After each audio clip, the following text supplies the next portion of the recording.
ni kita nak bang dia. Jadi untuk potong dia ni, atas ni jangan potong atas ni jangan potong. Sini pak kita tanda ya potong.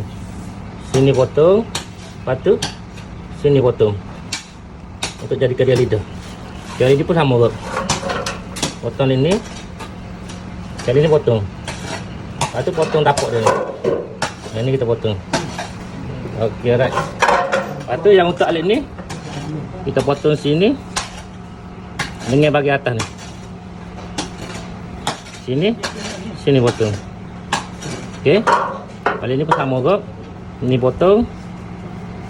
Ini potong dengan bahagian atas ni. Okey.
Cun-cun.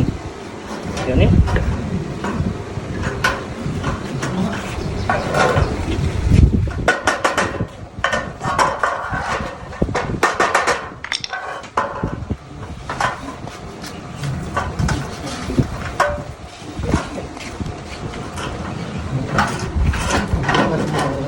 Ya deh, omeh.